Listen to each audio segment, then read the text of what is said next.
Oke, bismillahirrahmanirrahim. Assalamualaikum warahmatullahi wabarakatuh. Waalaikumsalam warahmatullahi wabarakatuh. Halo Sobat Fikas, selamat datang kembali di podcast Sapa Fikas WN Chai Hidayatullah Jakarta. Jadi di sini adalah ruang untuk bertukar aspirasi, wawasan dan juga informatif terkait dengan pendidikan dan juga kesehatan.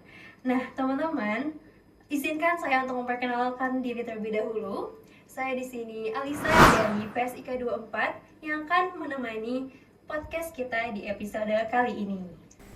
So, pada episode kali ini kita akan membahas terkait dengan topik yang sebenarnya lagi marak banget ya Bu diperbincangkan, yaitu mengenai AI atau Artificial Intelligence. Pasti dari Sobat Fikes ini gak asing lah ya dengan AI, apalagi AI ini istilahnya kayak sebagai teman kita sekarang. Apa-apa kita menggunakan AI, kemudian kita sebagai mahasiswa juga untuk penugasan AI itu kayaknya apa ya, sebagai pelengkap hidup kita kali ya. Kita buat PPT biasanya bisa menggunakan AI, kemudian cari referensi juga di AI. But in other situation nih Bu, AI ini kadang membuat kita malah ketergantungan. Nah, untuk membahas topik yang lebih lengkap lagi, kita akan mengundang narasumber yang pastinya kompeten di bidangnya. Yang saya akan membacakan temanya terlebih dahulu, yaitu tema kita pada kali ini adalah masa depan pendidikan di era AI, ancaman atau kesempatan ya. Jadi, sebelum kami memulai diskusi, saya akan membacakan CV pemateri kita pada hari ini. Jadi, beliau merupakan dosen keperawatan di UIN Syarif Hidayatullah Jakarta dan merupakan lulusan Magister Kepemimpinan dan juga Manajemen Keperawatan di Universitas Indonesia. Selain aktif sebagai akademisi, beliau juga memiliki pengalaman sebagai General Manager di Klinik Tridharma Husada Tangerang Selatan, serta pernah berpraktik sebagai perawat di RSUP Fatmawati Jakarta. Dengan pengalaman di bidang akademik, pelayanan kesehatan dan manajemen, tentunya beliau memiliki banyak perspektif menarik mengenai perkembangan teknologi khususnya AI dalam dunia pendidikan dan juga kesehatan. Nah, mungkin kita sambut nih pemateri kita yang sudah membersamai kita juga, yaitu Ibu Rahma Dwi Fitri. Terima kasih banyak sebelumnya kepada Bu Rahma yang telah menyempatkan waktunya ya untuk berbincang-bincang nih di Sapa Fikas. Sama-sama, terima kasih teman-teman sudah mengundang ya. Walaupun saya masih muda gitu ya, tapi teman-teman mempercayakan podcast hari ini pada saya. Gitu. Ibu tadi bagaimana ke sini, lancar gak Bu? Ya alhamdulillah karena hari Sabtu ya teman-teman ya, jadi enak perjalanan daripada hari-hari biasa kita ke kampus macet di depan UIN, tapi alhamdulillah hari ini lancar. Ya, alhamdulillah. Ciputat emang crowded banget ya Bu, tapi Iya, alhamdulillah karena betul. kita hari Sabtu nih, pagi-pagi juga jadi masih lancar. Betul sekali. Oke, Masya Allah nih Bu Rahma. Langsung saja ya, mungkin kita mulai diskusi kita pada hari ini yaitu seputar AI. Mungkin pertama nih Bu, kita dari Sapa Fika sudah menyiapkan beberapa pertanyaan nih yang pastinya mahasiswa tuh juga penasaran kalau misalnya menurut pandangan dosen itu penggunaan AI itu seperti apa. Kita mulai dari yang pertama ya, yaitu mengenai kalau menurut Bu Rahma sendiri, jika melihat perkembangan AI dalam 2 hingga 3 tahun terakhir nih Bu, kan transformasinya itu sangat cepat ya. Nah, bahkan mengubah cara mahasiswa itu belajar dan dosen sendiri mengajar. Kalau menurut pandangan Ibu sendiri, apakah saat ini di dunia pendidikan perguruan tinggi ini sedang mengalami sekadar perkembangan teknologi aja, atau sebenarnya sedang menghadapi perubahan paradigma atau pemikiran dalam proses pembelajarannya? Oke, mungkin kalau kita melihat proses pembelajaran ya, karena kan saya dulu juga mantan mahasiswa ya, dan saya juga dari UIN nih S1-nya gitu, jadi saya merasakan gitu perbedaan yang sangat signifikan ya, terutama di perkembangan teknologi ini gitu. Kalau misalnya dulu saya gitu ya kalau mau mengerjakan skripsi harus ke perpustakaan ya, duduk di perpustakaan, terus kita ke setiap lemari-lemari itu kita cari section kita yang mana, keperawatan, karena kan pasti ada kedokteran ya, kalau dulu kita digabung ada kedokteran, keperawatan, ada kesmas dan farmasi, cari dulu keperawatan dulu, nanti di keperawatan cari lagi nih sectionnya mana yang sesuai dengan penelitian kita. Di situ baru kita baca satu-satu tuh pinggir bukunya, mana nih yang paling cocok sama penelitian gitu. Nah, berarti kan di situ ada, sekarang itu mungkin teman-teman lebih mudah ya bisa cari lewat Google gitu, tapi di zaman saya pun dulu saya masih mencari referensi menggunakan Google Scholar, udah bisa, udah ada, tapi terbatas gitu, dan juga aksesnya terbatas, dan kita juga nggak tahu kalau yang terkunci itu harus gimana caranya buat mencari referensinya ya, udah gitu mau buka di Books Google juga banyak yang limited gitu kan, nggak bisa dibuka semua, jadi ya udah terpaksa kita harus ke perpustakaan, kita mengerjakan skripsi ya di perpustakaan sampai sore, sampai malam, sampai tutup gitu perpustakaannya gitu.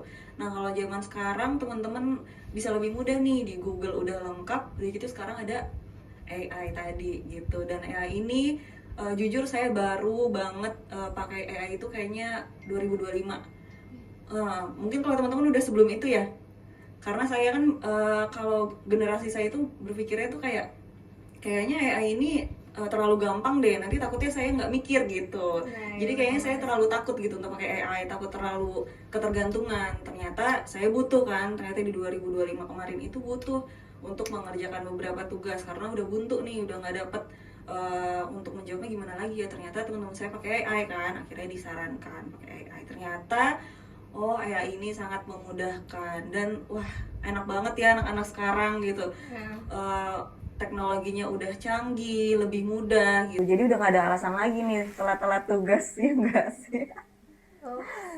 Tapi memang sebenarnya kita sebagai mahasiswa itu menggunakan AI kalau emang udah deadline banget nih Bu, udah mepet-mepet, ya udah deh tenang aja ada AI kok. Kadang kita perspektifnya kayak gitu, yang akhirnya ngemudahin kita dan proses berpikirnya jadi ini ya, ketergantungan gitu.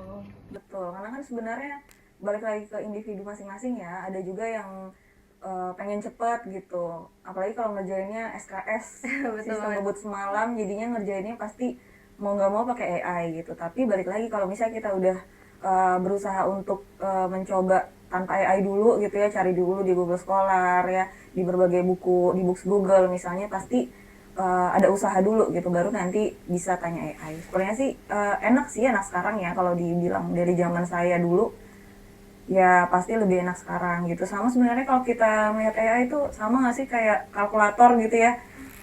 Kalau zaman dulu betul. Mereka mungkin manual gitu ya, harus dihitung pakai tangan, pakai jari, tapi sekarang ada kalkulator gitu. Tapi itu sebenarnya fungsinya pun tergantung bagaimana kita memaknainya aja. Misalnya kita menggunakannya itu pada saat kita butuh aja untuk mengefisiensikan waktu gitu ya, bukan untuk mengerjakan semuanya dengan AI gitu, dibantu AI gitu sih paling. Iya, jadi balik lagi ketika kita menggunakan sesuatu harus bijak ya dalam penggunaannya. Betul. Karena menggunakan AI juga perlu ada etikanya ya, benar ya? Betul.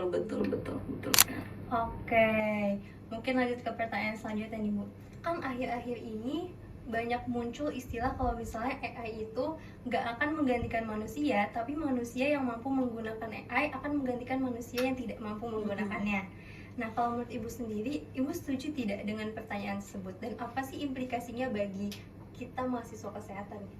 Oke, jadi benar ya, sejujurnya kita nggak bisa menutup mata gitu dengan keberadaan AI gitu. Jadi kita jangan sampai kayak benar-benar saya nggak mau pakai AI karena kan di situ saya jadi nggak berpikir atau apa gitu. Tapi namanya AI itu kan diciptakan karena ada kemajuan teknologi gitu. Jadi bagaimana cara kita memanfaatkan teknologi tersebut sebaik-baiknya dan sebijak-bijaknya lagi gitu, balik lagi. Jadi kalau misalnya dikatakan orang yang menggunakan AI akan lebih baik, itu bisa jadi gitu, karena mereka bisa menggunakan dan memanfaatkan ya teknologi AI itu dengan lebih bijak, dengan jadi kalau dia pakai AI pastinya dia lebih efisien kan untuk betul. Menggunakan waktunya gitu. Jadi misalnya si A nggak pakai AI, dia bisa mengerjakan selama 3 hari ya tugasnya, tapi si B dia yang awalnya mungkin harus Scholar dulu, misalnya Google Scholar dulu gitu, nanti dia sehari aja bisa selesai dengan bantuan AI. Tapi balik lagi AI itu kan diciptakan bukan dengan dia langsung sesuai dengan keinginan kita ya. Biasanya teman-teman kalau buka AI pasti nggak langsung tuh muncul semuanya sesuai dengan keinginan kita. Makanya kita harus betul verifikasi lagi. Misalnya kita dapat jawaban dari AI, kita verifikasi ulang. Ini sesuai nggak jawabannya? Terus kita buka sumbernya, kan dia pasti mencantumkan sumber ya. Nanti sumbernya kita buka dulu, bener nggak nih ada jurnalnya, jangan-jangan cuma jurnal bodong ya. Jadi teman-teman harus hati-hati nih, kadang dia juga bisa melampirkan jurnal bodong karena balik lagi itu kan ciptaan dari manusia ya, dia tidak akan sesempurna atau misalnya secerdas kita gitu, dimana kita bisa memilah mana aja yang jurnal yang nggak boleh diambil gitu, jurnal-jurnal mana yang udah di blacklist nih, karena sekarang kita di tahun-tahun 2026 ini ya, kita udah banyak memblacklist jurnal-jurnal yang tidak bisa dipakai lagi websitenya gitu. Jadi teman-teman misalnya udah tahu itu jurnalnya udah di blacklist, itu jangan digunakan lagi gitu. Jadi kita nggak bisa percaya 100% ke AI gitu. Gitu sih. Oke. Jadi ya memang kita harus bijak dalam menggunakan AI, dan tadi ya sebenarnya kita tuh kendalanya ada AI, tapi kadang kita bingung problemnya mau apa gitu ya Bu. Betul. Jadi sebenarnya nguji critical thinking kita juga ya untuk menentukan bagaimana prompt yang sesuai untuk mencari apa yang kita tuju gitu. Betul Oke. sekali. Selanjutnya nih Ibu.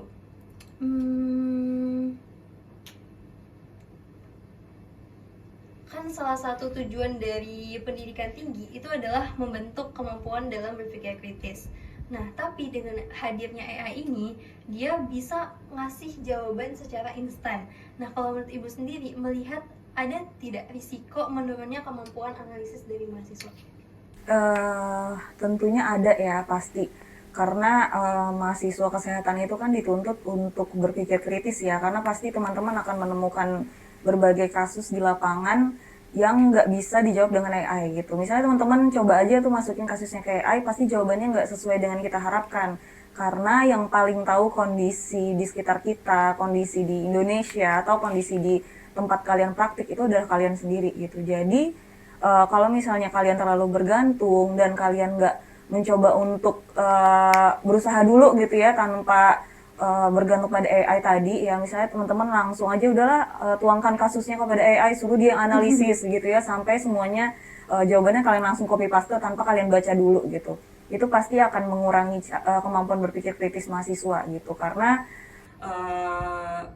sejujurnya ya, menurut saya atau mungkin karena masih belum banyak pengalaman juga ya teman-teman sendiri, kan saya sering juga ya mengawasi, jadi pengawas gitu ya di ujian gitu-gitu. Mungkin teman-teman sekarang banyak yang masih kalau ngeliat kasus itu masih kayak stuck gitu, kayak saya harus ngapain nih gitu. Terus jadi pasti banyak yang bingung gitu kan, saya harus ngapain nih dengan kasus ini gitu. Padahal sebenarnya nanti teman-teman sendiri akan mengalami atau menghadapi yang namanya ujian kompetensi kan. Ujian kompetensi itu isinya kasus semua. Jadi nggak bisa nih kita benar-benar berpikir kritisnya itu kita tuangkan semuanya di AI tadi gitu. Jadi mau nggak mau teman-teman kalau ada tugas-tugas kasus, semua tugas-tugas yang harus menggunakan critical thinking tadi, usahakan coba pakai pakai pikiran masing-masing dulu gitu. Bagaimana cara kita menuangkan kasus tersebut sehingga kita bisa menyelesaikannya, bagaimana caranya diagnosis dari perawatan misalnya ya, apa aja yang mau kita ambil gitu. Jadi balik lagi ke individual masing-masing. Kalau misalnya kita terlalu bergantung, pasti ujung-ujungnya critical thinking kita tidak terolah gitu ya. Kalau kita usaha, apalagi kan kita sebagai mahasiswa pasti ingin jadi yang terbaik juga ya. Bagaimana caranya kalau kita berusaha untuk menyelesaikan kasus dengan baik dulu gitu tanpa bergantung, pasti akan akan terasah juga critical thinkingnya. Jadi balik lagi ke individual masing-masing, bagaimana kita menggunakan AI dengan sebijak-bijaknya gitu sih menurut saya. Saya setuju banget sih Bu, karena sebenarnya mungkin AI ini istilahnya buat jadi teman diskusi kita aja, tapi bukan buat pengambilan keputusannya. Baik lagi itu ada di kita bisa mengasah, menggali kemampuan kita di AI, tapi balik lagi itu pada diri kita sendiri ya Bu. betul. Oke, selanjutnya, kalau menurut Ibu ya, bagaimana sih peran dosen dalam menghadapi perubahan proses belajar akibat AI ini hadir gitu? Maksudnya kan banyak nih Bu perbedaannya. Oke, jadi peran kita ya untuk sebagai dosen ya. Tentunya kita mengedukasi ya mahasiswa. Misalnya kalau misalnya teman-teman pernah diskusi kelompok sama saya ya, biasanya saya di diskusi kelompok pertama karena kan wajib brainstorming ya. Biasanya kita kalau diskusi kelompok itu ada brainstormingnya dulu. Jadi saya selalu mengingatkan teman-teman tolong brainstorming ya, jangan pakai AI, jangan pakai ChatGPT ataupun apapun itu, karena brainstorming ini mengasah kemampuan kalian, pengetahuan kalian, dasar pengetahuan kalian dulu gitu. Jadi biasanya kan kalau yang namanya kita mau kuliah ya, biasanya kita ada mau kita rekap materi dulu gitu. Jadi kita belajar dulu sebelumnya apa sih besok perkuliahannya, atau misalnya kita ya cari tahu dulu lah apa yang mau kita pelajari besok gitu. Jadi gunakan pengetahuan yang sudah kalian dapatkan dulu gitu sebelum kalian diskusi. Jadi tugas kita sebagai dosen pastinya yang pertama itu mengedukasi ya teman-teman, supaya bagaimana caranya jangan bergantung ke AI dulu gitu. Jadi silakan brainstorming sesuai dengan kemampuan masing-masing. Kedua, pasti kita harus edukasi lagi nih etika penggunaan AI, apalagi nanti pada saat kalian teman-teman sudah menghadapi skripsi ya atau tugas akhir, pastinya kan nanti harus tahu etika penggunaan AI itu seperti apa di UIN gitu, di UIN sendiri. Di kampus seperti apa harus tahu. Selanjutnya pastinya pada saat kita ini ya mengoreksi atau kita mendapatkan tugas dari teman-teman mahasiswa ya, pastinya kita harus tahu dulu nih, biasanya dosen-dosen itu tahu kok mana yang dikerjakan AI, mana yang dikerjakan individu, jadi bisa dibedain. Jadi teman-teman mungkin kalau ngelihat tugas teman yang lainnya yang pakai AI sepenuhnya pasti tahu. Kadang ada kata-kata yang mungkin masih nyangkut gitu ya menurut ini gitu kayak maksudnya iya kan, jadi kadang kita sebenarnya kita bisa nggak usah takut gitu kalau misalnya teman-teman ada yang ketahuan dia pakai AI terus dia enak banget, dia saya ngerjain susah-susah dia cuma pakai AI gitu. Cuma dosen pun juga tahu gitu mana yang menggunakan AI. Jadi pastinya kita berharap mahasiswa ini kita edukasi sehingga dia bisa mengerjakan tugas-tugasnya itu juga menggunakan kemampuannya terlebih dahulu gitu. Jangan sampai semuanya dikerjakan AI sampai nanti tolong buatkan Word-nya. Jadi udah tinggal diubah-ubah aja tuh semuanya kalau udah ada Word-nya ya kan. Jadi itu harus diperhatikan banget oleh mahasiswa gitu. Jadi dosen tugasnya untuk mengedukasi, gunakan tadi AI sebijak-bijaknya gitu. Karena mungkin AI itu bisa buat lebih cepat, tapi dari kita critical thinking itu bisa membawa kita lebih jauh lagi kan Bu, karena diasah gitu pola pikir kita. Nah, kalau misalnya tadi berkaitan dengan edukasi ya Ibu, menurut Ibu apakah kampus kita sendiri ini perlu mengatasi pembatasan dalam penggunaan AI atau justru ada strategi regulasi dalam penggunaannya? Oke, jadi saya kebetulan kan saya baru ya masuk UIN ini tahun 2025. Makanya teman-teman mungkin banyak yang belum kenal ya sama saya. Jadi di sini saat saya masuk itu kebetulan langsung ada pelatihan dari UIN sendiri. Terkait apa? Ternyata di UIN ini punya institusinya gitu ya. Namanya itu adalah Artificial Intelligence Literacy and Innovation Institute. Ada yang pernah dengar nggak? Namanya Ali nih. Jadi dia tuh ternyata membuat nih di sini ya teman-teman ya. Itu baru Bu. 2025 saya dapatnya. Jadi dia ternyata di UIN ini udah ada panduan kebijakannya. Jadi sebenarnya panduan kebijakan ini memang harusnya ya di-share ya, disosialisasikan kepada mahasiswa harusnya. Cuma mungkin belum banyak yang diberikan kepada mahasiswa. Tapi saya sambil share aja nih ya ke teman-teman semua apa sih eksklusif isi ya buat eksklusif nih ya. Jadi memang ini dari si Ali ini ya, dari Institut AI ini yang ada di UIN yang dibentuk ya pastinya. Nah, tapi pastinya di sini isinya apa aja sih? Isinya tuh bagaimana kita menggunakan AI itu secara jujur ya, amanah, adil dan juga tanggung jawab. Dan jangan lupa berlandaskan nilai-nilai Islam ya. UIN banget nggak tuh? Iya, Masya Allah, UIN. Masya Allah kan. Jadi nilai-nilai Islam tuh apa sih? Berarti jujur gitu. Berarti kita harus punya integritas yang tinggi pada saat teman-teman menggunakan AI. Kita misalnya teman-teman menggunakan tugas akhir nih ya, terus ada bantuan AI-nya, pasti kan kita nggak bisa ya lepas dari AI. Boleh kalian menggunakan bantuan AI, tapi tidak semuanya dan harus membuat surat pernyataan gitu. Jadi kalau nanti udah ada regulasinya ya, kalau teman-teman nanti membuat tugas akhir, itu kita harus membuat surat pernyataan bahwa ada bantuan dari AI dari tugas akhir ini gitu. Nah, bantuannya yang mana aja itu harus juga dinyatakan, misalnya halaman berapa, paragraf berapa gitu. Jadi itu adalah isi ya dari panduan kebijakan dari penggunaan AI di UIN gitu. Jadi bagaimana panduannya pastinya kurang lebih seperti yang tadi kita bahas, sama gitu. Jadi sama-sama bagaimana cara kita menggunakan AI itu dengan jujur ya, dengan bertanggung jawab dan juga amanah gitu. Sehingga nanti seluruh sivitas akademika itu juga pastinya memiliki pemahaman yang sama gitu. Jangan sampai nanti kebijakan ini ada tapi nggak semua teman-teman paham gitu, bahwa misalnya kita itu di UIN, jadi kita harus mengutamakan nilai-nilai Islam, dimana misalnya teman-teman menggunakan AI ya tadi harus jujur, harus amanah gitu kan. Islam itu kan pastinya dia mengutamakan kejujuran ya. Kalau kita udah bohong, udah pasti melanggar nilai-nilai Islam gitu. Jadi kalau misalnya teman-teman nggak ngaku gitu ya menggunakan AI, nah itu bisa jadi melanggar nilai-nilai Islam tadi gitu. Jadi pastinya berdosa ya. Percuma kita sholat kalau berbohong gitu. Gitu sih panduan kebijakan isinya kurang lebih gitu. Oke, berarti memang sudah ada panduan kebijakannya, Bu? Saya sudah baru tahu dong, sendiri. sudah harusnya disosialisasikan iya, ya. Betul. Kita mahasiswa malah baru tahu. Itu berarti sudah dimulai diterapkan ya, Bu? Yang Sudah. SP kebijakan buat tugas akhir itu?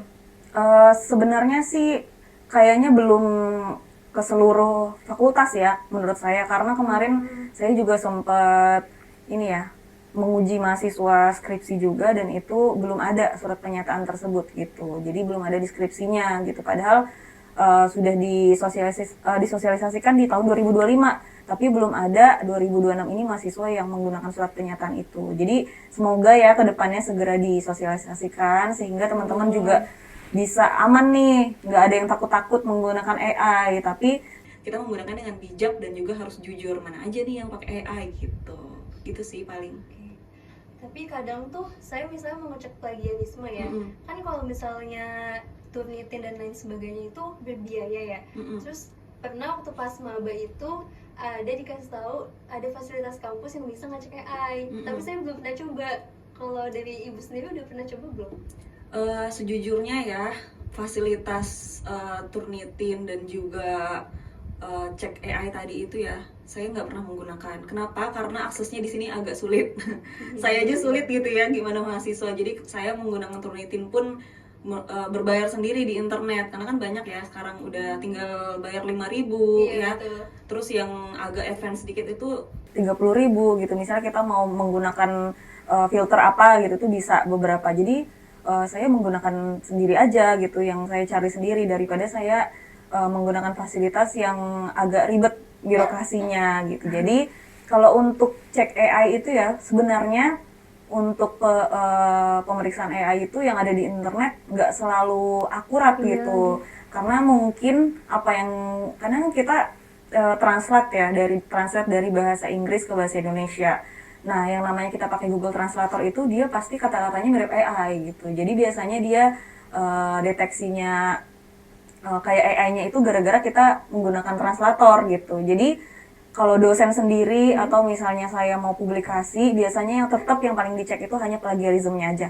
Kalau untuk AI detektornya dia jarang gitu, jarang digunakan oleh publikasi-publikasi itu. Begitupun kalau misalnya kita mau caranya supaya nggak terdetek ya oleh AI detektor tadi, ya kita harus parafrase lagi supaya kata-katanya itu nggak terlalu AI banget gitu. Jadi memang berbagai cara ya kita harus gunakan supaya kita nggak kedetek banget AI-nya. Tapi balik lagi, kadang semua kata-kata kita kan AI itu kan mengadaptasi dari kata-katanya manusia, data-data yang kita sudah upload gitu. Jadi ujungnya pasti akan mirip AI juga gitu. Jadi kadang udah buat semanusia mungkin tapi tetap aja kedeteksi AI gitu. Betul. Jadi tidak apa-apa, aman aja sih kalau itu. Yang penting jangan Turnitinnya aja yang tinggi gitu. Kan ketahuan ya kalau misalnya Turnitinnya di atas berapa persen, itu pasti sudah dideteksi dia ada plagiarism yang lumayan tinggi gitu. Berarti setiap dosen itu selalu menggunakan ini ya, pengecekan Turnitin ya Bu, maksudnya plagiarisme. Iya, kalau kita mau publikasi kita wajib ada Turnitinnya karena supaya menghindari tadi plagiarisme tadi ya. Jadi maksimal tuh batasnya 25%. Sebenarnya masih aman sih 25% itu karena kan kebanyakan isi dari publikasi kita itu pasti metode ya kan. Kalau untuk pendahuluan atau latar belakangnya dia dikit. Jadi biasanya kreditek itu hanya latar belakangnya aja, tapi kan kalau metode kita punya metode masing-masing kan, nggak mungkin kita 100% mirip sama penelitian orang gitu.